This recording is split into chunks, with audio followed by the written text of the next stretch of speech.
Now call upon His Excellency Vladimir Zelensky, the President of Ukraine, to deliver his speech. You have the floor, sir. I hope that most of us are here for the sake of peace and justice. Dear participants of the summit, today is the 450th day of the full-scale war waged against us by Russian invaders. We do not have missiles as our enemy has. We have less air power. We do not possess numerous killer drones that Iran supplies to Russia. We do not have that much artillery, but we do stay strong because we do have truth on our side. Moreover, we are pushing the occupiers out of our land. Anyone who defends his native land from invaders, and anyone who defends children of his nation from enslavement, every such warrior is on the path of justice. And I'm proud to represent such warriors and the entire Ukrainian people. Ukrainians has never chosen the war. Our troops didn't go to other lands. We do not engage in annexations and plunder of other nations' resources, but we will never submit to any foreigners or colonizers. That's why we fight, and I'm sure all your nations will understand this, our main emotion. And I'm also sure all your nations will understand the main call I want to leave here in Jeddah, a noble call to all of you to help protect our people, including Ukrainian Muslim community. With me here is the Honorable Mustapha Джемилев, the leader of the Crimean Tatar people, one of the indigenous peoples of Ukraine, whose home is Crimea, the center of Muslim culture in Ukraine. For centuries, the Crimean Tatar have been and should remain an integral and strong part of the Muslim community of the world. But Crimea was the first to suffer from the Russian occupation. And until now, most of those who are subjected to repression in the occupied Crimea are Muslims. We already have a positive experience with Saudi Arabia regarding the release of our people captured by Russia.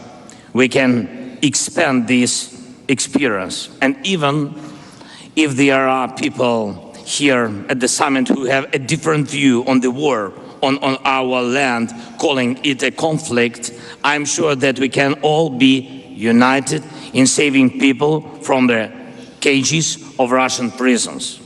Unfortunately, there are some in the world and here among you who turn a blind eye to those cages and illegal annexations. And I'm here so that everyone can take an honest look, no matter how hard the Russians try to influence. There must still be independence. And I want to thank Saudi Arabia. I want to thank the majority of you for supporting firm international positions and the UN Charter. Dear participants, your people have already seen that Ukrainians are people of peace, of real peace.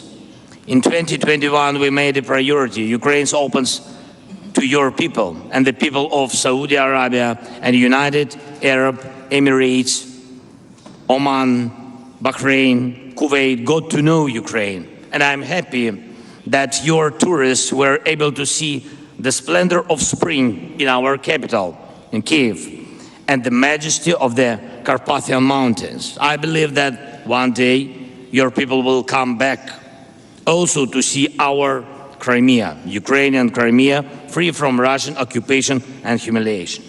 Our relations are also tied by the education of tens of thousands of Arab students in our universities every year. And it really is an honor for us that children from Morocco, Egypt, Jordan, Iraq, Lebanon, Algeria, Libya, and Tunisia went to Ukraine for education. With you, we fulfilled one of the most honorable tasks in the world, food security.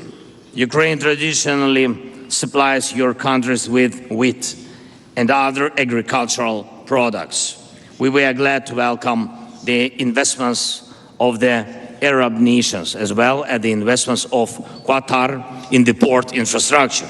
First, the pandemic, and then a more terrible virus, the rabies of aggression, hit these and our other normal relationships.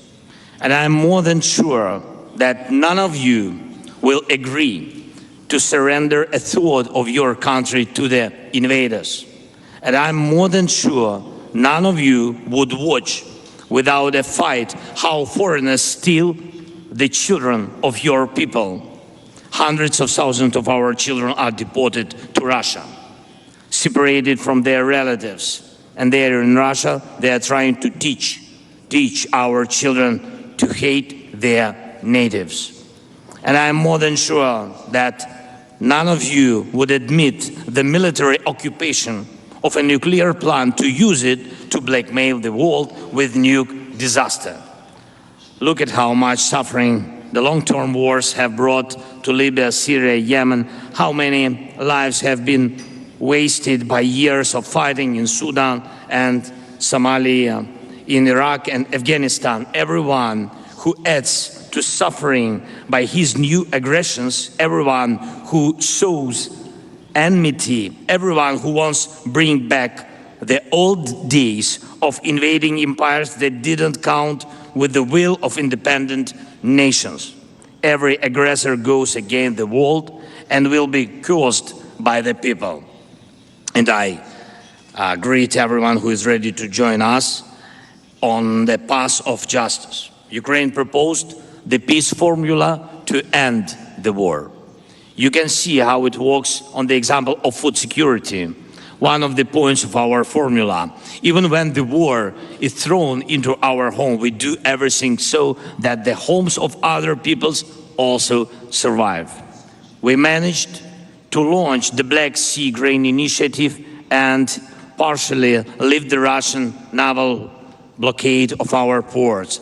This stabilized food markets and helped many, including the nations of the Arab League.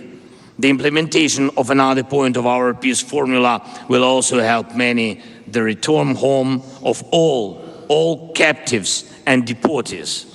Each of the honorable delegations was given a document in your language with 10 points of the peace formula. Please, you can choose the point to help that you consider appropriate, and I will be grateful to each of you who will choose exactly the direction of rescuing people held in Russian captivity. So I invite all of you who respect peace to join the implementation of the peace formula and thus to reduce enmity and wars, suffering and evil. Russia is weak. We beat it even when it has more weapons in their hands. Its aggressiveness doesn't come from strength, but from the understanding that the time of empires has passed. That's because the time of free independent nations will never end, and Ukraine proves it. I wish you peace. I invite you to cooperate directly with our country without any intermediaries, and may our and your strengths act in a coordinated manner for the peace and good of people of all nations. And please listen to the Crimean Tatar people, listen to the Muslims of Ukraine. May the Almighty protect our soldiers. Slava Ukraini. Thank you. I do thank His Excellency Vladimir Zelensky for his speech.